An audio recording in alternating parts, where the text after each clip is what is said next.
Welcome everyone. You're watching Sports Today. I'm Shivani Gupta. Our big focus on the BCCI today. That there is corruption in cricket bodies was always known. But that the BCCI knew of blatant misuse of funds by state bodies and did nothing is new. India Today has exclusive details of an internal audit that shows blatant corruption, and this report now is all set to cause fresh trouble for the cricket board.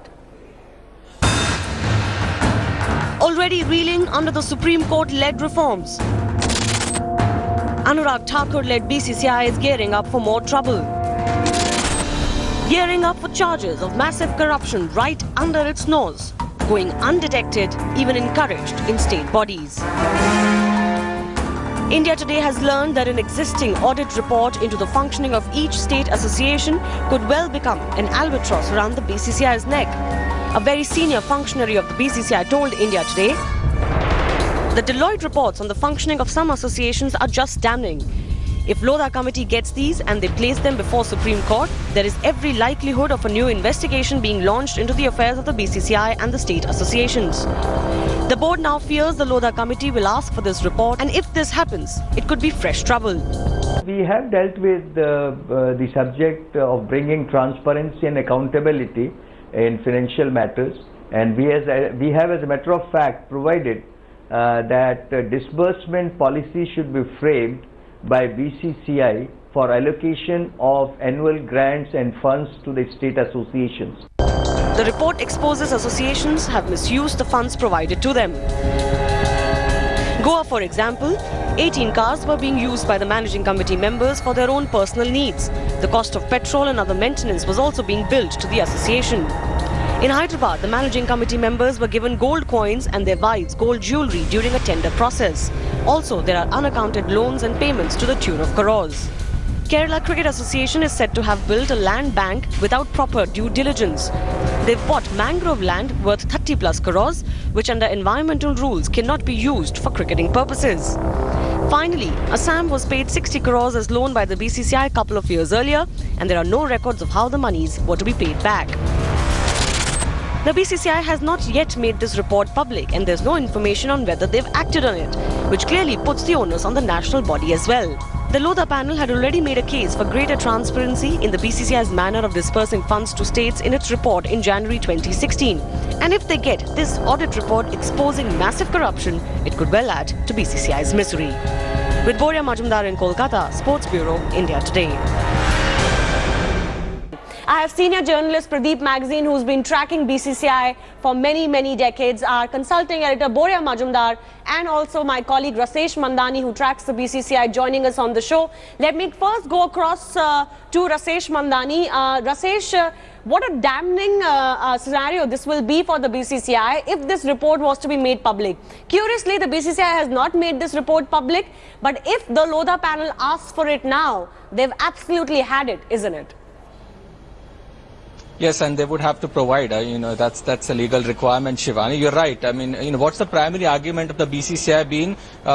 Effectively, they've been telling the courts, we will reform, but we'll do it at our own pace. We now know what happens if the board is left to reform at its own pace, and that's been the case over the years. These are, some quite telling and alarming, findings of the BCCI's internal audit itself. Remember, this has been brought about by the then BCCI President Shashank Manohar, and some of the findings of some of these state associations are quite alarming. I mean, for some of the associations to be using, cars, etc., for personal use is another story. But I mean, these are multiple crore allegations of scams as well on some of these associations across the country. 5 or 6 associations starting from J&K in North, Goa in West, Kerala in South. Some of these associations, interestingly, don't even have had any valuations done for the land that they've purchased. Cash loans been taken up by some of the members. This is quite impractical in today's day and age. And if indeed these are sought by the Supreme Court, the BCCI will have to provide. And the court has been gradually sort of tightening the screws on the BCCI, giving them some breathing space. But even if we see a few more hearings in this case, the BCCI is getting more and more difficult with these revelations. Absolutely. Pradeep, the most important point is that the BCCI has been resisting the reforms that the Supreme Court is leading. Lodha panel, interestingly, had said in its report in January that there needs to be a policy of how BCCI gives funds to the state bodies, because it clearly isn't transparent. The BCCI claims it is. But after this kind of a report, which it has sat on for at least a year, we know, for at least a year, clearly the argument that Rasesh was mentioning, that we are doing it, we are a well-functioning body, look what we have done for cricket, look how much money we have made for our players, etc., etc. None of that stands. Well, each time the board resists, it gets worse for them. You know how it started. It started with these spot fixing. They said, no, nothing, Mayappan is not involved. They gave everyone a clean sheet. They gave a clean sheet, the court intervened, and this thing was exposed.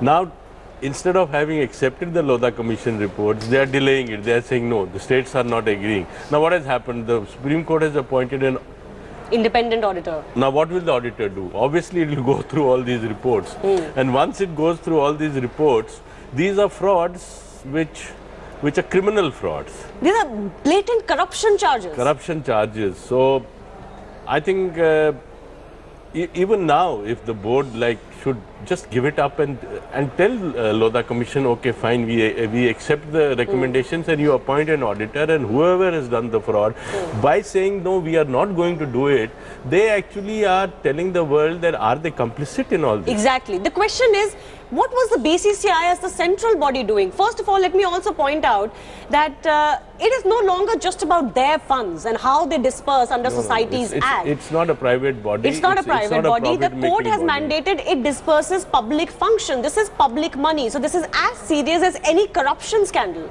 It's because you and I watch on TV, we go to the ground. That's how they make this money. Because the game is so popular and they can't spend this money like this.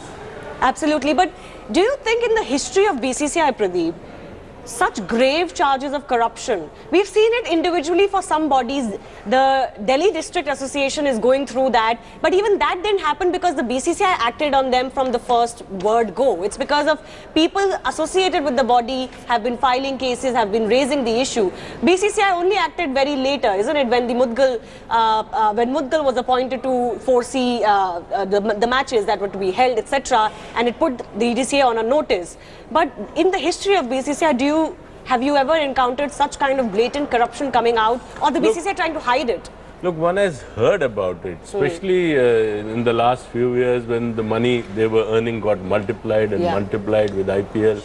One knows how state bodies function. One knows that the money which they get is not audited the way it should be audited, the way it is spent, we know. But to have proof of this, and I'm sure this still would be a tip of the iceberg. I'm sure when the Lodha panel appointed independent auditors go into details of how they spend money, how do states spend the money, how do they justify their expenditures, worse than what you are alleging might come out. Right.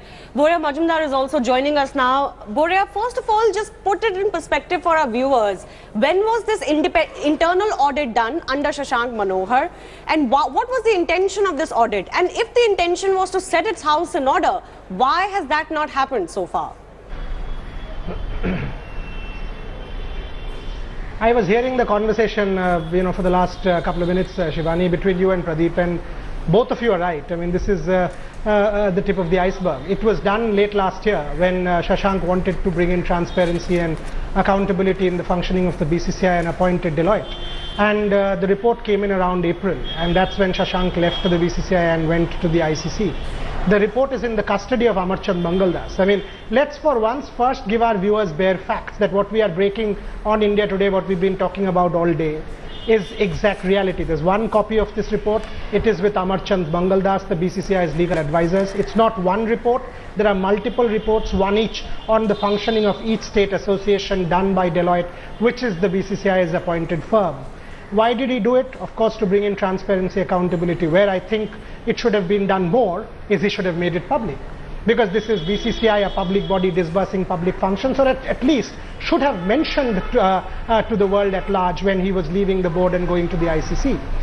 It was done. But the fact of the matter is, what are there? I mean, look at the findings. Since then, Ajay and Anurag have been telling us every day, we are transparent, we are accountable, look at us, we have put all expenditure over 25 lakhs on our website, etc., etc. Now, each of these state associations, Goa giving 18 cars, Hyderabad giving gold jewelry, Jammu and Kashmir giving money, Kerala giving land, Orissa writing the accounts with your pen and paper. It's stupid, right? At one level it is ridiculous, it is unacceptable, it is poor, it's unethical, it's corrupt. You were saying it is a scam or is looking like a scam. I am saying it is a scam. I am saying it's cricket's 2G, because the level of monies we are talking about is at least to the tune of few hundred crores, if not more. 60 crores Assam, 30 crores Kerala, 100 crores there. And now take all the other associations. You are talking about a corruption scam which will be to the tune of few hundred crores, Shivani. That's right. But you know what's interesting, Boria, is that all of these reforms, Pradeep, as we were talking, you know, they all make sense. They made sense to everyone. Maybe you could argue against one or two of them, like the selector panel and all of that. But the BCCI has basically been, resisting these reforms, claiming they're already a well-functional, transparent body. They have rejected one state, one vote. They suspend certain bodies, which factions that they don't like, and then they give money to others, the factions that they like. So this is clearly not just about state bodies. This is about BCCI also using money to buy allegiances. Will it be too unfair to say that they're using this money to buy votes, to buy allegiances, to keep people quiet, to scratch people's back and have their backs being scratched in return? You're absolutely right. What do you mean wrong? What do you mean it's too far-fetched? You're spot on. In fact, let me draw on something that you said in the 2 o'clock show that you and I did, that constitution is one thing, financial irregularity is completely other. Now let me just put one fact before both of you, that the BCCI got an undertaking from Hyderabad Cricket Association on 20th of May, and I will give you the date also. On 20th of May, a 14-15 point undertaking saying we will not do X, all of these things, what I pointed out. They have gotten a similar undertaking from Goa Cricket Association that we will not indulge in corrupt practices. And then you let that be. Then you let the same people continue with it. So you allow people to commit crimes, you allow people to commit perjury, you allow people to swindle money, you allow people to be corrupt, and then say, okay, give me another undertaking, you will not do any more, and you continue in your office. How transparent is a body, which claims to be transparent, allowing this to happen? And it's blatant, outright corruption. And I'm hoping the Lodha committee is listening, and with that independent auditor, all of this is brought to light. Pradeep, very quickly, do you see this as the death knell of BCCI's defense? And even BCCI, the way it's run, already that is changing. But with corruption getting involved in written terms, there's absolutely no argument. I see Lodha panel should take serious note of this. Obviously, the auditor will get all these documents and they will do their own independent audit as well. And I'm sure the auditors whom the Lodha panel will appoint will be people of great credibility and integrity. I see board having no defense. There can't be defense for these kind of things. Absolutely. Unfortunately for the BCCI, this is not looking good for them.